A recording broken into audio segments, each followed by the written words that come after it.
¿Qué tal? Hola, buenos días, buenas tardes, amigos y amigas del Salto. España, por fin, el viernes pasado, la ministra de Energía y Transición Ecológica, Teresa Rivera, anunció que va a abandonar el Tratado de la Carta de la Energía.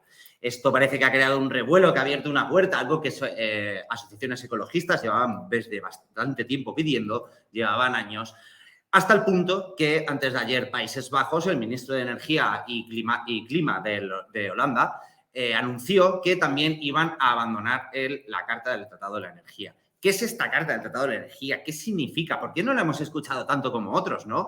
Recordaréis aquellas manifestaciones, todo el ruido que hicimos para intentar parar el TTIP y el CETA, ¿no?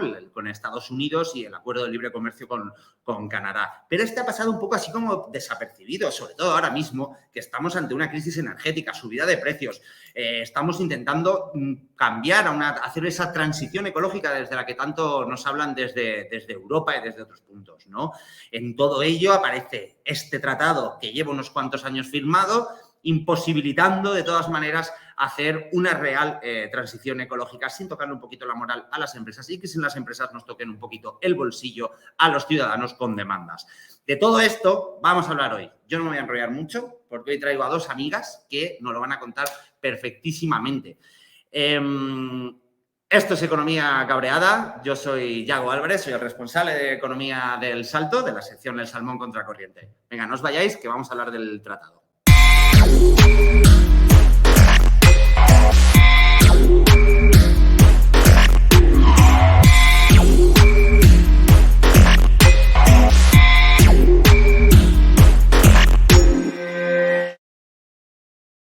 Lo que me gusta a mí, mi cortinilla, ¿eh? Me encanta. ¿Cómo estáis, compañeros y compañeras? ¿Cómo vais por ahí? ¿Cómo llevamos? 30 y pico personas. Gente interviniendo por primera vez. Bienvenidos, David Filo, Aitor Trejo. Muy buenas. Gracias por venir a la Economía Cabreada, el programa de Yago Álvarez para hablar de cositas económicas. Como he comentado, el Tratado de la Carta de la Energía es un temita que no sé por qué ha pasado un poco desapercibido. Justamente, incluso esta semana quedé a comer con un amigo economista que está en uno de los grandes grupos, digamos, de economía de gente de izquierdas y no tenía ni idea de lo que era, ¿no? Es algo como sorprendente, con los efectos negativos que ha tenido, que como digo, ahora van a venir Marta y Lucía que nos lo van a contar y nos lo van a explicar, ¿no? Sanciones contra España, juicios ante jueces privados que pueden decir si una empresa, pueden condenar a un país a pagar dinero a una empresa por lucro cesante, por dejar de ganar dinero. Esto y muchísimo más es lo que nos ha traído el Tratado de la Carta de Energía. Como digo, hace poco la ministra de Energía y Transición Energética por fin ha declarado, aún nos queda por recibir la confirmación oficial, ¿no? Y ver que efectivamente se abandona este tratado, pero que va a salir. Y como hemos dicho antes, Países Bajos, Holanda, también ha declarado este martes que lo va a hacer. Entonces parece que se abre un poquito la caja de Pandora. Para eso vamos a estar en este programita, no sin antes, claro, hacernos un poquito de promo. Chavales, hay que suscribirse al Salto, ¿no? Hay que suscribirse porque este medio no vive del aire, ¿no? Entonces necesitamos que os suscribáis, ya lo sabéis. Además, ahora os he traído aquí, tenemos una promoción que si os suscribís de manera anual y domiciliando vuestro pago, os regalamos el nuevo libro de Noam Chomsky, que lo estamos vendiendo como churretes, no es exageración, se está vendiendo una barbaridad. ¿Por qué Ucrania? De Noam Chomsky, con la traducción de Carlos Clavería y con textos de Pablo Gustinduy, que siempre es un gustazo leer a este chaval. Tercera edición, recién salidito, pero os lo prometo, lo estamos vendiendo un montonazo, hay gente que se está suscribiendo, aparte por apoyar el Salto, porque también le estamos regalando el libro. El libro, si también podéis entrar en nuestra tienda, a ver si alguno de mis compañeros del Salto aprovecha y manda más info tal, o sea, a ver si mandáis también el link por si queréis compraros el libro solo. También lo tenemos en la tienda. Por 18 euros, si ya sois socios suscriptores de El Salto, lo tenéis por 16,5. Pero insisto, si os suscribís, 80 euritos al año, os mandamos todas las revistas al mes. Y luego, aparte, pues tenéis podéis acceder a todos los PDFs de todas las revistas de años anteriores. Tenéis descuentos en libros en nuestra maravillosa tienda de libros que tenemos online en El Salto. Podéis entrar en concursos, podéis participar en las asambleas generales. Vamos, un chollaco, pero sobre todo, porque podéis apoyar que podamos seguir haciendo el periodismo independiente que nosotros hacemos y nosotras hacemos. Y también, acordaros, os podéis también suscribir a el Twitch. Recordad que si sois de Amazon Prime, hay un truquito ahí, que si ponéis en YouTube cómo meter mi cuenta de Amazon Prime con Twitch, os lo explican en un montonazo de vídeos para que podáis suscribiros a El Salto y así también podemos ir hinchando un poquito esta comunidad en esta nueva pata informativa en la que estamos apostando y apoyar que sigamos haciendo este tipo de vídeos.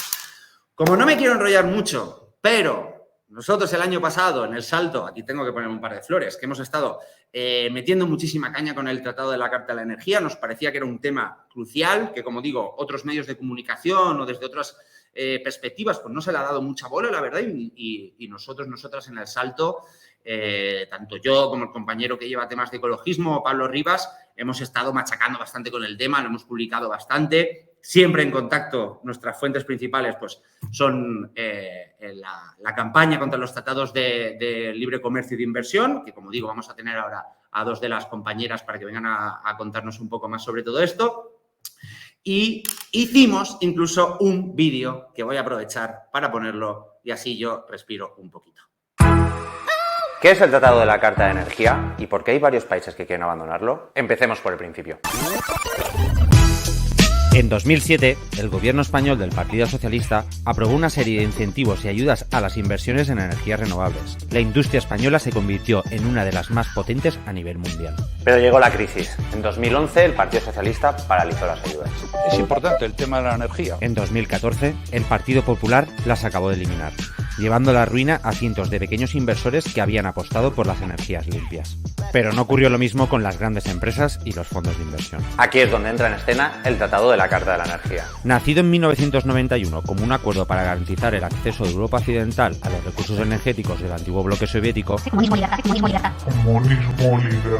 Hoy el tratado permite que multinacionales e inversores puedan demandar a un Estado si considera que se ha legislado contra sus intereses. Estas demandas son presentadas ante el arbitraje de diferencias Estado-Inversor, también conocido como ISDS, una suerte de juzgados semiprivados que pueden condenar a los países a pagar indemnizaciones a los fondos y los inversores extranjeros. España, por aquel recorte a las renovables, es el país más demandado bajo el tratado. Acumula un total de 48 demandas conocidas, de las cuales 21 ya se han resuelto, 18 de ellas a favor del inversor. De momento, el gobierno de España ha sido condenado a pagar 1.074 millones de euros en indemnizaciones. La cantidad reclamada por inversores extranjeros asciende a casi 10.000 millones de euros. Pero hay más. Si España y otros países europeos permanecen en el Tratado de la Carta de Energía, se podrían enfrentar a nuevas demandas millonarias en el futuro, sobre todo por medidas climáticas, como la transición energética, tan necesaria para luchar contra la crisis climática y favorecer un cambio de modelo económico. Por ello, Italia abandonó el tratado en 2016 y actualmente Francia y España han planteado a sus socios comunitarios una salida conjunta del tratado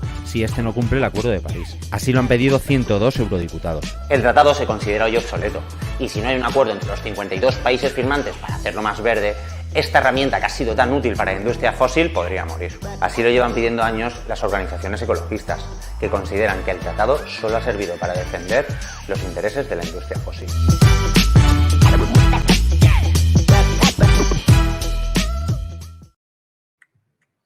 Pues ese era el vídeo que habíamos hecho con nuestros compañeros de nuestro proyecto Esfera, que es un proyecto, de paso os lo cuento un poco, un proyecto en el que llevamos un par de años metidos con otros medios europeos, medios también pequeñitos como el nuestro, que hemos creado como una red de pequeños medios para hacer este tipo de vídeos, ¿no? Intentar llegar a la gente también con el tema audiovisual y, por supuesto, darle siempre las gracias al grandioso Quique Castro, que hoy lo tengo montándome las cámaras, subiéndome los vídeos y trayéndome el agua y todo. O sea, lo tengo para todo.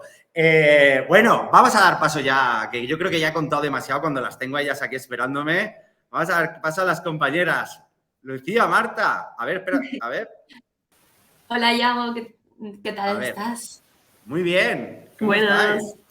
Bueno, tenemos aquí a Lucía Bárcena, que es ex coordinadora de la campaña contra el TTIP por Ecologistas en Acción y ahora además es investigadora en el Transnational Institute específicamente en este tipo de acuerdos, sobre este tipo de acuerdos que protegen al inversor. Y a Marta García Pallarés, de Ecologistas en Acción, que ha sido la coordinadora de la campaña contra la Carta del Tratado de Energía. Lucía, Marta, ¿cómo estáis? Pues muy contentas de estar aquí. Oye, De ¿quién se celebrar ha Gracias por la por aquí? invitación y nada, vamos a darle caña. Estamos festejando Lo un primero, poco. estaréis contentas, ¿no? Digo yo. O sea, parece que nos salimos del tratado. Estamos de celebración, no nos lo podemos creer y vamos con un frenesí que ya estamos planeando el festejo que tendrá lugar en La Maliciosa. Apuntaros esto. Oh, pero di fecha, para que me lo apunte. Todavía no hay fecha. Ay, eso no Digamos se que puede. será más hacia diciembre. Tenéis local antes que fecha, me parece maravilloso, ¿eh? Eso está genial. Bueno, Marta, Lucía, yo he explicado un poquito, hemos metido el vídeo, ¿no? Pero explicarnos vosotras, ¿qué es esto del Tratado de la Carta de Energía y qué ha supuesto para España en esta última década? Esto, ¿Quién o se sea, anima? primero, esto es como nuestro primer Twitch, desde luego que es mi primer Twitch. Yo no sé El mío si también. se está escuchando, pero me parece Se te maravilloso. escucha, se te escucha perfectamente, Lucía.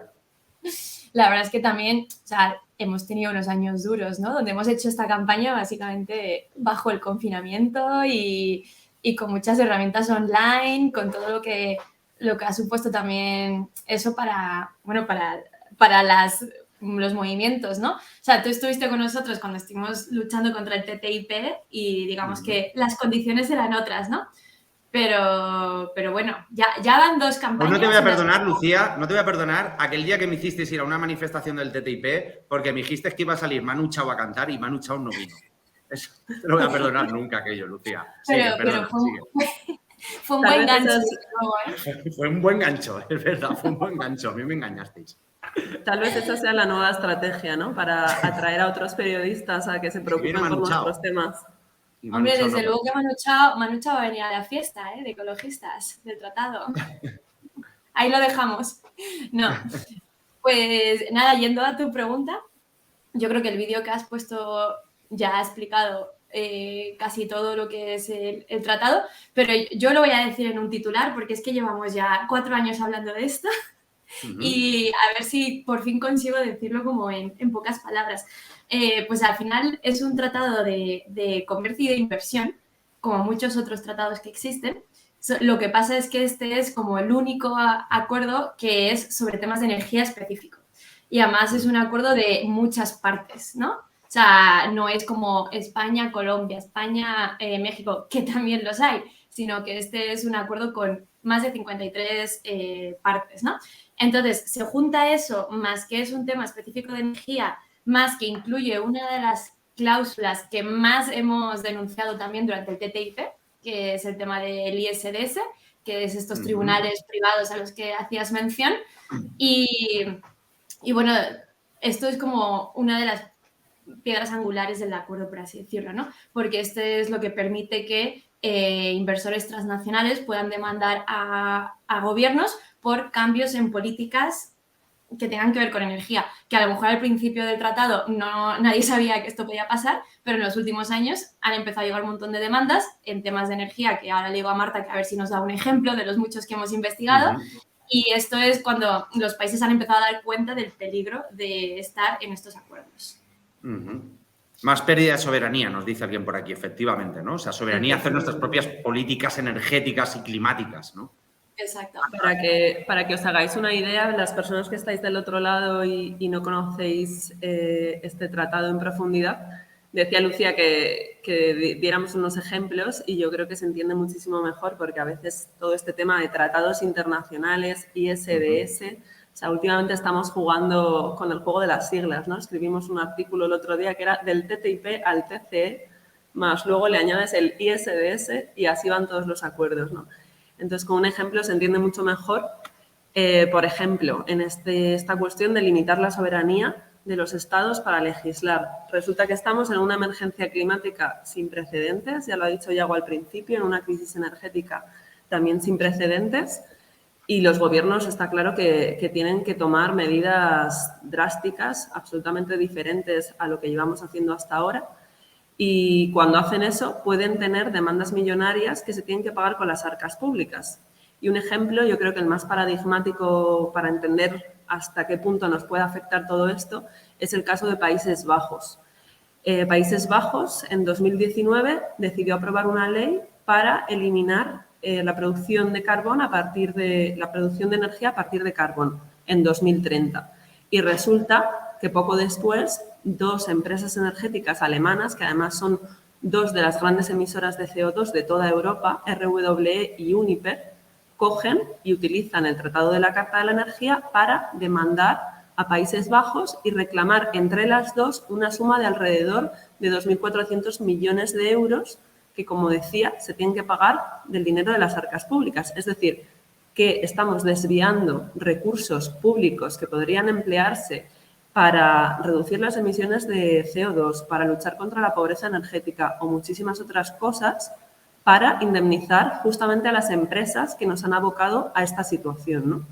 Y este es solo un ejemplo. Tenemos también, por ejemplo, el caso de Eslovenia, que resulta que pide un estudio de impacto ambiental a una empresa que iba a iniciar un proyecto de fracking y esta empresa amenaza con demandar y finalmente demanda. También tenemos el caso de Italia, tenemos el caso de Alemania y la mayoría de medidas que están cuestionadas bajo este tratado al final son medidas climáticas, medidas energéticas y medidas para proteger el medio ambiente, ¿no? Entonces, o sea, el coste que tiene este tratado es absolutamente ingente y lo que hace justamente pues, es blindar los combustibles fósiles, que son justamente esas energías que tenemos que abandonar. Genial. Aquí tenemos el artículo del que estabais hablando, que habéis escrito vosotras dos, de la compañera Claudia Custodio, también de la campaña, por si lo podéis leer en el salto. Poco se habla de la cara de Lucía en esta foto, que parece que está aquí como la Estatua de la Libertad contra los tratados. Totalmente. De hecho, yo veo esa foto y como ayer fui a ver la película de David Bowie, estoy en plan con la canción de We Can Be Heroes, Just for One Day. Estás ahí como mirando al infinito.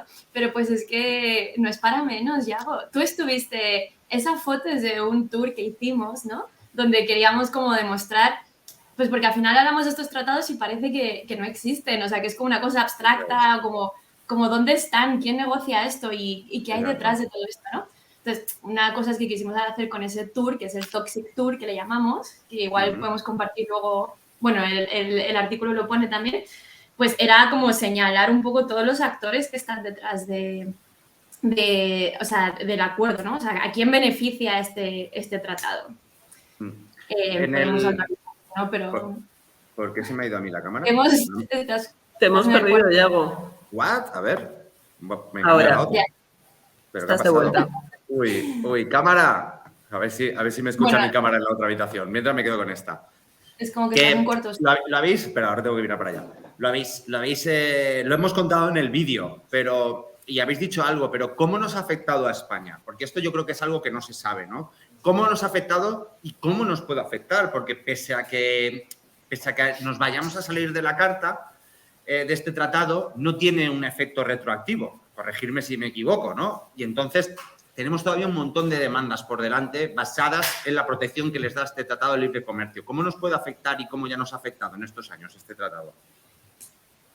Si quieres, Lucía, contar tú cómo nos ha afectado, que además Lucía ha mirado con lupa y ha escrito un montón de informes sobre este tema, y yo me puedo meter en cómo nos va a afectar, ¿no? Cómo nos podría afectar y qué consecuencias podría tener esta salida. Vale, pues así como breve, pero o sea, es verdad que el caso español fue como muy, muy paradigmático, ¿no?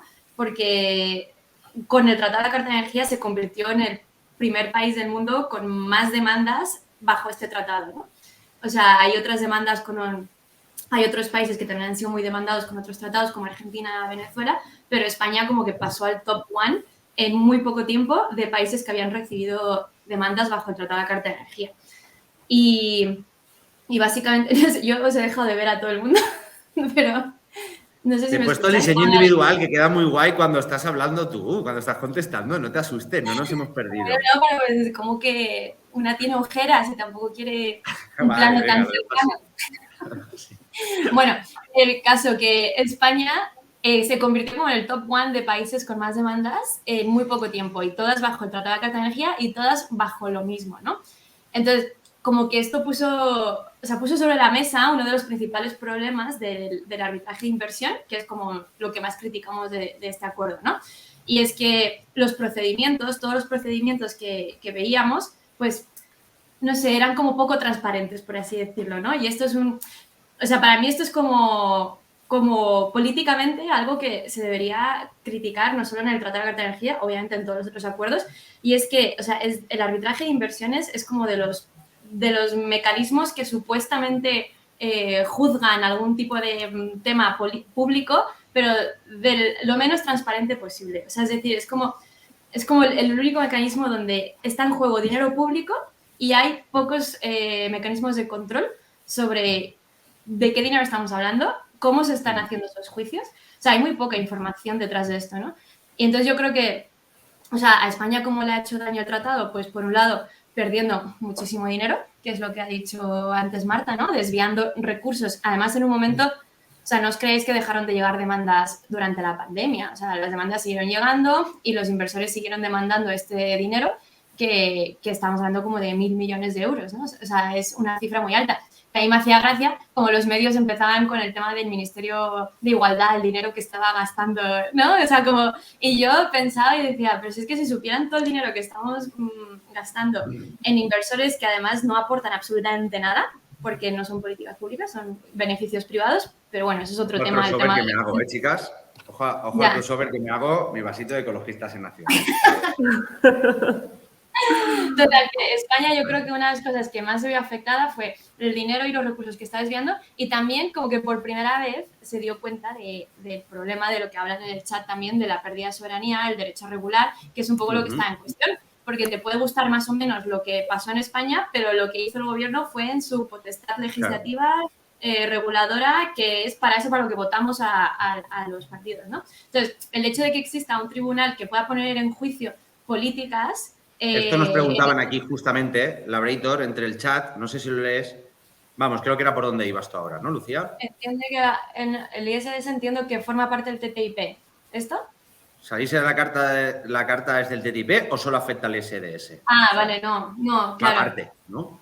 O sea, ya existen de por sí, aunque nos salgamos, ¿no? Por otros tratados. Creo que claro, es por ahí me quiere preguntar Labrator. Esa es la pregunta. De hecho, el TTIP pues nunca llegó a firmarse, ¿no? Digamos que gracias a nosotros, ¿no? Gracias a Trump. A vosotros aquí y a Trump allí, ¿no? Bueno, eso es discutible ya. El caso es que no se firmó. Y el TTIP, tanto como otros acuerdos que tienen el tema de protección de inversiones, incluyen el ISDS, que es un instrumento, es un recurso que prevén estos acuerdos y los países deciden si incluirlo o no. Pero todos deciden incluirlo porque nadie se atreve a ir en contra de lo establecido. No sé si quedó claro. Vale. Yo creo que sí. No sé si Marta tal. Bueno, creo que ya lo hemos comentado, ¿no? Pero lo de cómo había pensado pensar cómo podría afectarnos el futuro, pero creo que más o menos ya lo hemos comentado, ¿no? Yo quería añadir aquí. Me gustaría añadir una cosa, Yago. Perfecto, dale. Con esto de cómo nos afectaría, siempre Lucía acaba de contar, ¿no? Que España somos el país más demandado y todas nuestras demandas vienen por ese recorte a las renovables, que además en muchas ocasiones los defensores del tratado de alguna manera transgiversan lo que ha pasado en España para defender el tratado, ¿no? O sea, este tratado, por mucho que nuestras demandas se hayan dado por el recorte a las renovables, en ningún caso significa que beneficie a la transición energética, como la Comisión Europea, por ejemplo, intenta decir, ¿no? Y esto se ve claramente porque si miramos quién hay detrás de todas esas demandas, al final vemos que son grandes fondos de inversión especulativos que además en gran medida están conectados a la industria fósil. Eso por un lado, pero es que además las pequeñas y medianas empresas, las cooperativas energéticas, cualquier tipo de inversor y empresa que no sea extranjero, no tienen capacidad para utilizar este recurso. Esto es una locura. O sea, es proteger ya no solo al inversor, sino encima al inversor extranjero. Al inversor extranjero, exactamente. Y luego, además, también es importante decir que, por ejemplo, ahora mismo, fuera de España, el resto de demandas son todas por medidas que tienen que ver con los combustibles fósiles. Entonces, lo que estamos viendo es que en el futuro todo ese paquete de medidas que es absolutamente necesario y que tiene que llegar de forma urgente e inminente, podría ser cuestionado y podría desencadenar una oleada de demandas bajo el tratado, ¿no? Pero más allá de los combustibles fósiles, también estamos viendo cómo en España el despliegue renovable está generando unos problemas ingentes, ¿no?, en el mundo rural, que tienen que ver pues, cómo ese despliegue renovable afecta al paisaje y cómo está afectando a las zonas agrícolas y ganaderas, ¿no? ¿Por qué? Pues sencillamente porque el modelo está siendo el mismo, el de siempre, en manos del oligopolio energético. Si en algún momento el Gobierno rectifica y decide diseñar un despliegue renovable planificado y zonificado que priorice, por ejemplo, las zonas degradadas e industriales frente a las agrícolas y ganaderas, que es una demanda, por ejemplo, que hacemos desde Ecologistas en Acción y desde otras organizaciones ambientales, modificar ese régimen de inversiones y ese régimen de despliegue renovable, pues también, con los precedentes que tenemos, nos lleva a pensar que podría generar otra oleada de demandas, ¿no? Entonces, es importante cuando hablamos de combustibles fósiles, pero incluso cuando hablamos de renovables también es muy importante. Mirad lo que nos dice Enrique King, que sin duda el no firmar el TPF fue fruto del trabajo de todas las organizaciones que luchamos para pararlo, con la ayuda de Manu Chao y lo que le pagamos en negro a Trump. se tenía que decir y se dijo. Mira, tenía yo aquí preparado, que además creo que va muy bien para esto que nos estaba comentando Marta, ¿no? La noticia que publicamos después de aquel Toxic Tour en el que Lucía, Marta y el resto de compañeras nos subieron a mí y a David Fernández Sabadell en un tuk-tuk para darnos vueltas por Madrid, ¿sabes? Solo la experiencia ya valió muchísimo la pena ir por Gran Vía, no por la Castellana con un tuk-tuk. Eso fue maravilloso. Al menos tú ibas en tuk-tuk, que nosotras íbamos en bici y llovía. Es verdad, y empezó a llover, pobrecillas, sí.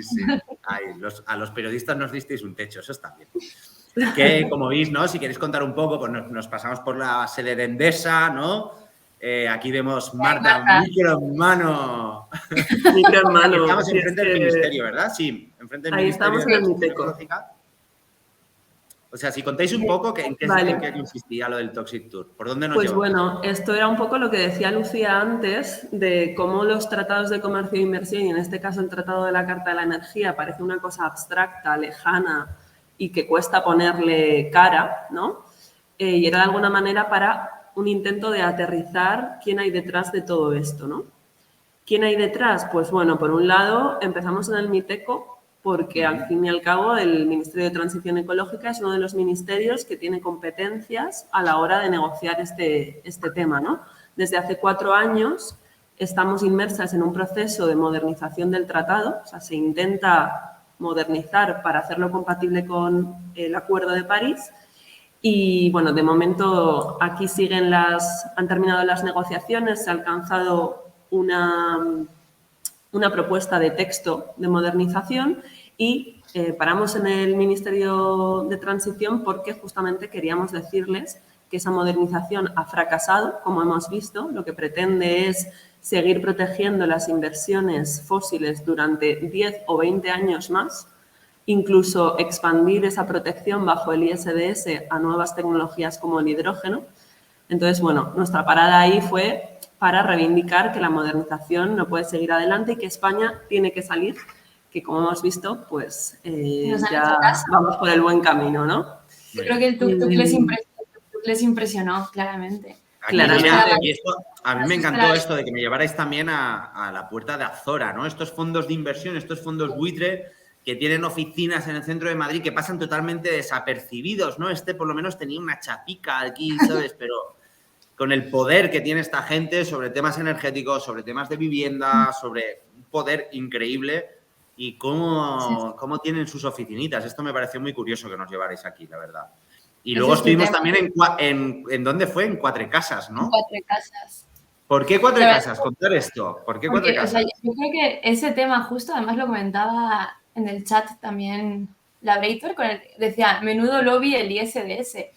Y yo creo que sí, o sea, efectivamente hay un lobby muy grande de los despachos de abogados y de los árbitros de mantener el sistema intacto, ¿no?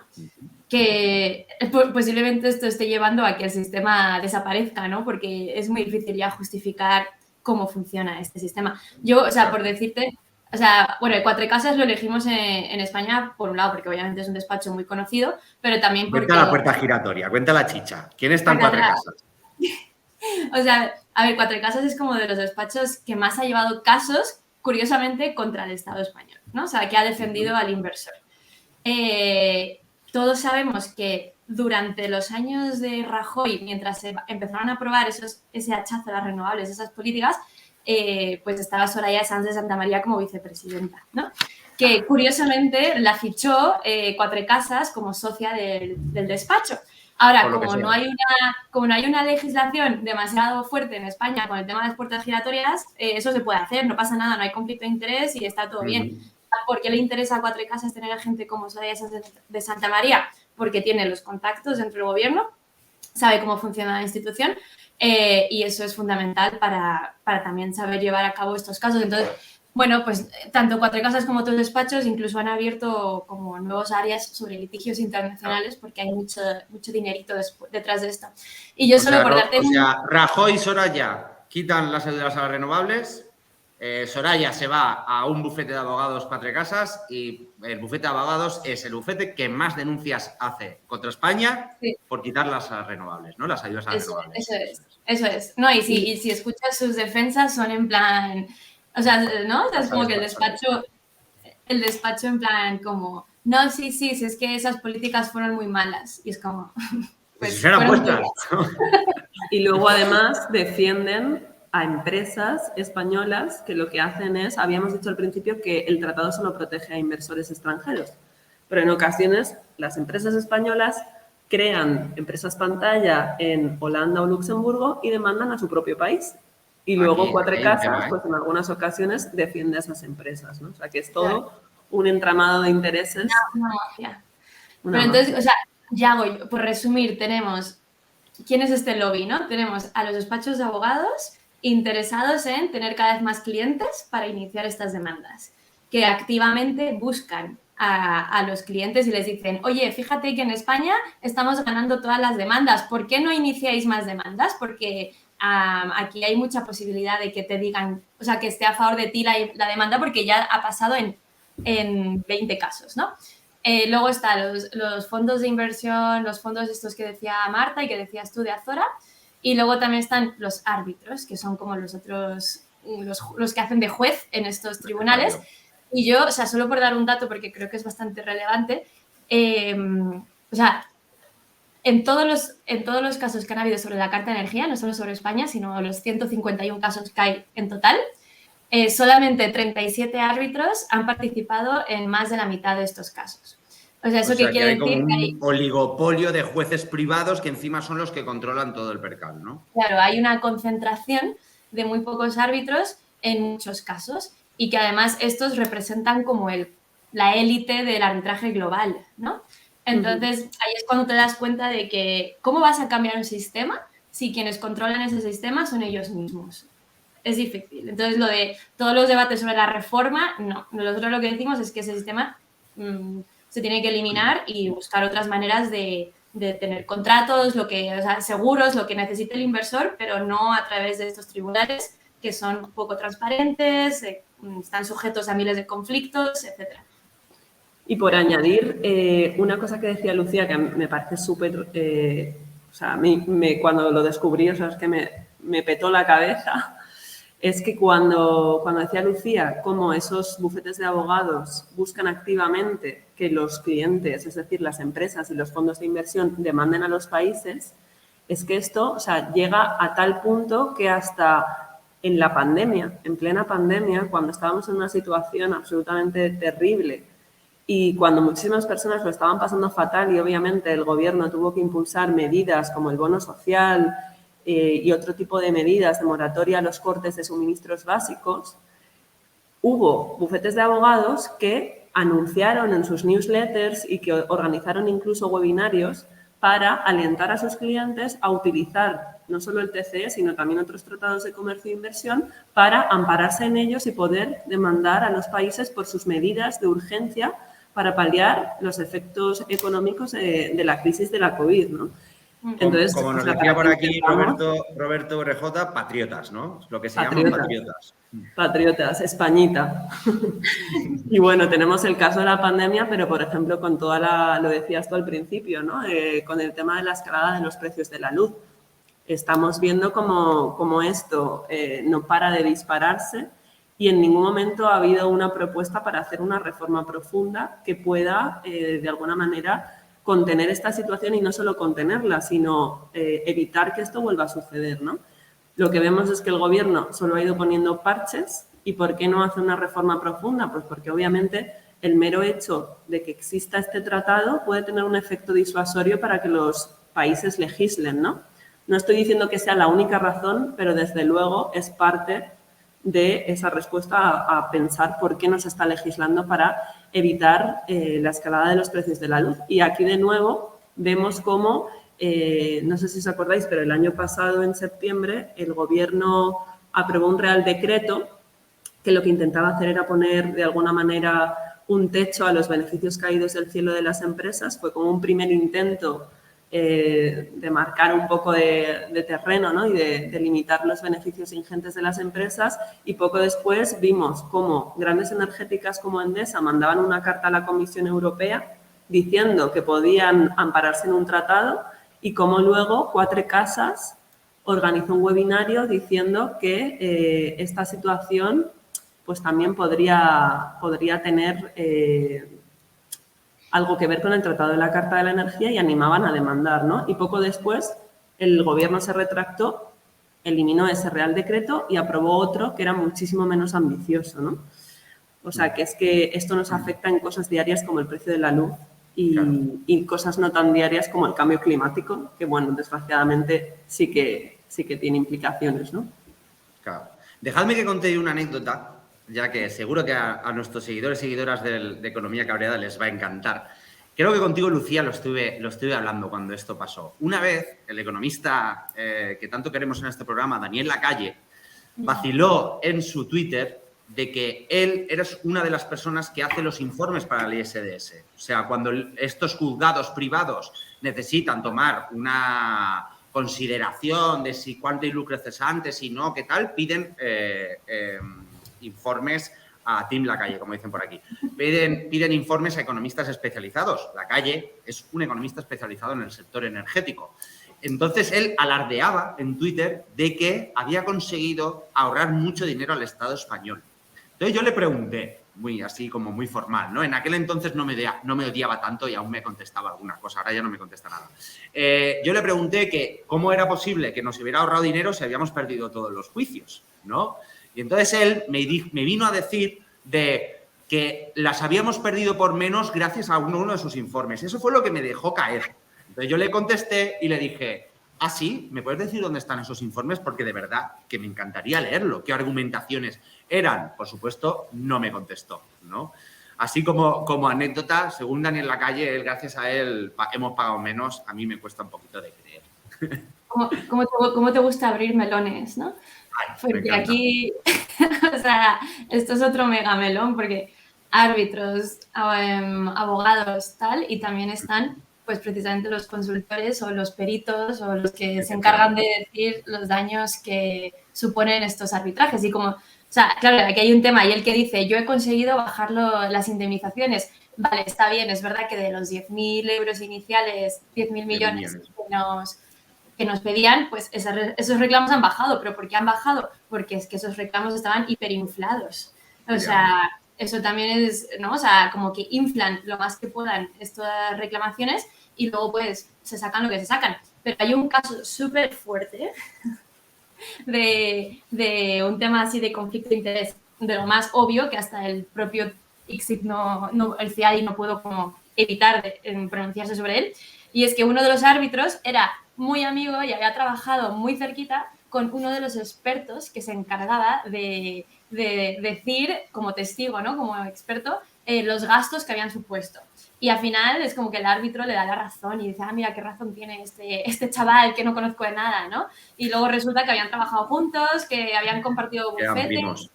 Es como, no, o sea, yo creo que vuelvo a lo mismo, que es como, mira, esta práctica del arbitraje viene del arbitraje comercial. O sea, me parece muy bien que en el ámbito comercial hagan lo que quieran entre empresas y solucionen como ellos quieran sus problemas.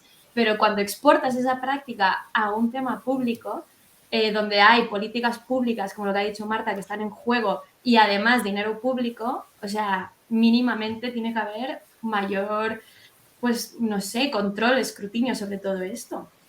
Es que es un escándalo. Yo no sé cómo no están todas las portadas todos los días. Ya, entiendo. Chicas, se ha salido Holanda, Países Bajos, ¿no? De repente anuncia que ellos también abandonan el tratado. Se ha abierto la puerta, España abre la veda, bueno, Italia se salió en el 2016, si no recuerdo mal. Pero ahora parece que con esta crisis energética se tambalea. ¿Vosotras creéis que esto puede ser el principio del fin de este tratado? Pues yo creo que sí. La verdad es que estamos viendo algo que a pesar de que llevemos años y años empujando y presionando, de repente nos cuesta creerlo, pero está pasando, ¿no? O sea, durante todos estos años que se ha estado negociando la modernización, hemos visto países que criticaban esta modernización, pero siempre nos decían que iban a esperar al resultado de la modernización, que iban a ver, que lo que querían era una salida coordinada de toda la Unión Europea, que salirse unilateralmente era algo peligroso. Y ahora vemos que de repente España anuncia esta salida y está generando una tormenta en la Unión Europea y un efecto dominó, ¿no? Países Bajos ha sido el primer país en seguir a España, pero bueno, ahora creemos que Francia puede seguir la misma dirección. Alemania tiene una postura todavía un poco más incierta, pero también ha dado indicios de que podría salirse. Y si esto ocurre, probablemente algún otro país más pequeño podría también seguir estos pasos y, al fin y al cabo, bloquear la modernización que tiene que ir a votación en el próximo Consejo de la Unión Europea, que supuestamente es a finales de octubre. Entonces, si conseguimos que una minoría de países en la Unión Europea bloqueen la modernización del Tratado de la Carta de la Energía en el Consejo de la Unión Europea, la Unión Europea no puede ir en noviembre a una conferencia anual que hay con el resto de miembros del tratado y dar luz verde a esta modernización, ¿no? Entonces, esto sería un éxito absoluto y desde luego que podría generar que las negociaciones se bloqueen y que otros países al final se sumen a esta salida y el tratado caiga por su propio peso. Mirad qué nos preguntan por aquí. ¿La Carta de Energía influyó en la decisión de la Unión Europea de declarar energías limpias el gas y la nuclear? No sabemos, ¿no? O sea, la taxonomía se refiere. Bueno, esto yo creo que era más un momento de hay que tirar para adelante y sacar energías de todos los lados, ¿no? Y vamos a dejar que porque realmente es que las inversiones verdes, ¿no? O sea, se consideran inversiones verdes, ¿no? Claro.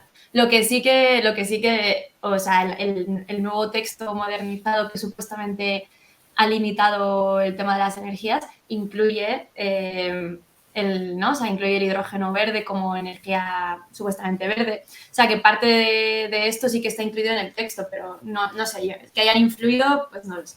Yo creo que, o sea, no podemos saber hasta qué punto ha influido, pero lo que está claro es que es una jugada maestra para las empresas energéticas tener, por un lado, una taxonomía que califica el gas y la nuclear como energías verdes, por tanto, fuerza tanto a la inversión pública como privada a que se redirija a ese tipo de energías y luego tener un tratado como este que justamente blinda esas inversiones durante muchas décadas, ¿no? Entonces es como un poco la cuadratura del círculo tener estas dos piezas para perpetuar de alguna manera los beneficios de las industrias fósiles. Genial.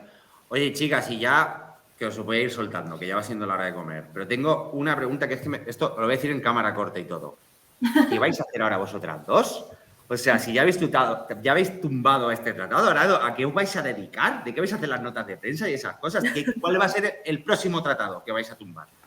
Vamos a llamar a Manu Chao. Allá donde vayamos, vendrá Manu Chao y tú vendrás con nosotras, Yago. Y Manu Chao no aparecerá y acabaré yo cogiendo una guitarrilla y cantando yo. Bueno, no, la verdad es que sería interesante ver cómo se ha visto tan claro en el Tratado de Carta de Energía que estos acuerdos protegen a los combustibles fósiles como si fuera el único acuerdo que protege a los combustibles fósiles.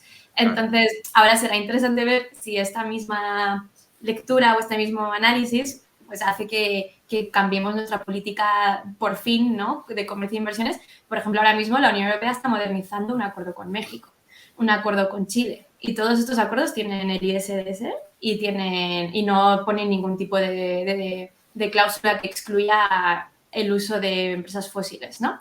Y de hecho sí que estamos empezando una campaña global que enfoca sobre el ISDS y sobre quiénes están usando más el ISDS, ¿no? Para poner sobre la mesa que ya sabemos datos como el 17% de las demandas de combustibles fósiles están bajo toda la carta de energía y lo utilizan este tipo de inversores, ¿no? Pero como seguir señalando que la mayoría de las demandas que existen a nivel global las han impulsado o bien empresas mineras extractivas o que están vinculadas al gas, al carbón, etcétera, ¿no? Entonces, yo creo que es como demostrar que este sistema tiene que desaparecer porque está protegiendo a estas empresas en otros miles de acuerdos. O sea, que tenemos mucho trabajo que hacer, la verdad, pero ya estábamos, yo personalmente ya necesitaba ver algún tipo de avance con el Tratado de la Carta de Energía porque es que una victoria, joder, una victoria de los movimientos sociales, del ecologismo, hostia, que estamos faltos de victorias. 4 años, ¿sabes? O sea, yo no sé si Manu Chao va a hacer una canción sobre esto. Yo por añadir, bueno, solo decir que la noticia de España nos va a dejar sin trabajo, pero todavía tenemos unos meses por delante porque nos tenemos que asegurar que el gobierno no dé un paso atrás, por favor, esperemos que no. Lo estamos tomando como una noticia ya segura, pero bueno, tenemos que hacer ese trabajo de seguimiento, tenemos que conseguir que más países se salgan porque la crisis climática nos afecta a todas y no podemos pretender, sabemos que las soluciones no pasan solo porque un país haga propuestas ambiciosas, tenemos que conseguir parar el tratado entero y cuando esto lo consigamos, que lo vamos a conseguir, justamente lo que decía Lucía, ¿no? Yo creo que tenemos esta victoria indudablemente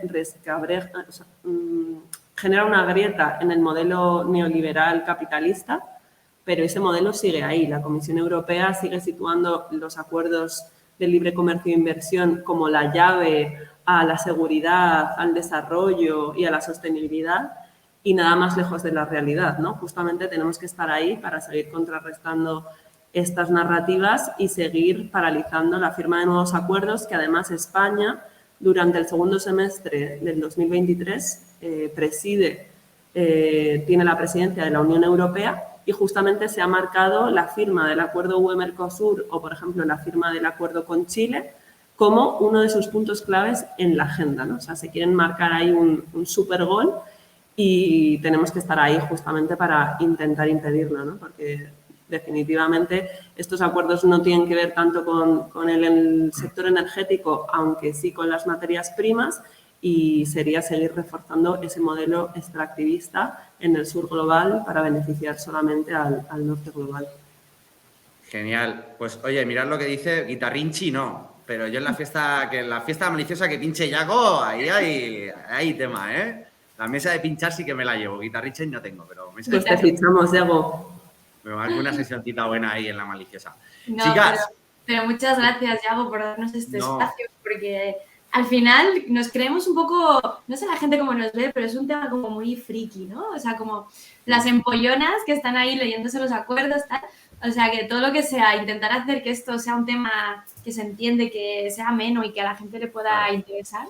Y eso vosotros en el salto, guiño, guiño, pero muy bien hecho, que habéis conseguido hacer muchos materiales de difusión. Yo creo que, o sea, no es por meter la cuña publicitaria, que la voy a meter, que así como explica nuestra campaña que tenemos ahora mismo, no tener banners de publicidad, no admitir dinero de Iberdrola o de Endesa, pues hace que nunca levanten un telefonazo para decirnos esto del tratado no lo publiquéis, ¿no? Claro. Y que haya un montonazo de medios de comunicación que prácticamente no le hayan hecho caso, que no hayan publicado nada llenos de banners de Iberdrola y que nosotros lo hagamos, yo creo que ahí también es un poco el valor que tiene el salto, ¿no? O sea, que también podemos hacer. Pero sobre todo, en el salto, ni Pablo Rivas ni yo podríamos hacer nada de este tema si no fuera por el gran currazo que os habéis pegado vosotras dos y todas las compañeras de la campaña. Por lo cual, os doy muchísimas gracias. La verdad que ha sido un placer teneros por aquí. Cuando tumbéis otro tratado, pues os volvéis otra vez. Espero que antes. Espero que antes. Y Si vamos, no, nos vemos como unas cañas, no solo en las pantallas. Exacto. Sí, no, yo en la fiesta de la maliciosa se me vais a ver seguro. Chicas, un placerazo. Muchísimas gracias Pues por nada, estar un placer aquí. y mil gracias. Bueno, Un beso. pues un abrazo. Adiós. Abrazos. Chao. Bueno, pues ya yo creo que haya quedado bastante claro, ¿no? El tratado de la Carta de la Energía, yo creo que, como hemos comentado, un tema que no se hablaba mucho en los medios, ¿no? Vuelvo a meter la cuña, claro. Si en medios de comunicación tienen un grandísimo porcentaje de publicidad, incluso ya no solo de publicidad, sino que hay grandes empresas energéticas que tienen inversiones en medios de comunicación, o son los mismos fondos de inversión los que tienen tanto en uno como en otro, ¿no? Yo creo que ha estado genial, ¿no? Súper interesante. Las chicas, como digo, se pegan un currazo, ya no solo Marta y Lucía, sino toda la gente de Ecologistas en Acción, del Transnational Institute y de tantas otras organizaciones ecologistas que están detrás de la campaña contra los tratados de libre comercio. Yo poco más ya tengo que contaros hoy. Lo dicho, lo repito una vez más, el Salto se financia gracias a vosotros y a vosotras. Tenemos aquí, ya recordaros que tenemos ¿Por qué Ucrania?, el último libro de Noam Chomsky. Yo no lo he leído, pero siempre leer a Chomsky es un placer. Si os suscribís ahora mismo por el año, os suscribís por un año con domiciliación de pago, os lo mandamos a casa gratis. Y si ya sois suscriptores del Salto, recordad que por 16,5 € lo tenéis. El precio normal es el de 18 €. Esta tarde a las 8, La Quilombera. Tenemos un especial, esperad que lo voy a leer. Hoy en La Quilombera van a hablar un especial sobre la situación que están viviendo Mohamed Said Badawi y Amourouch Adbir, activistas antirracistas que denuncian la islamofobia del Estado español y al que el gobierno quiere expulsar alegando que representan un peligro para la seguridad nacional. Pues hoy en La Quilombera, ese espacio de la actualidad, es una mirada antirracista que tenemos en El Salto. Hoy a las 8 van a hablar sobre el tema. Poco más que contaros. Soy Iago Álvarez, el economista cabreado, el responsable de economía de El Salto, de la sección del Salto del Salmón Contracorriente. Nos vemos la semana que viene. Un besito.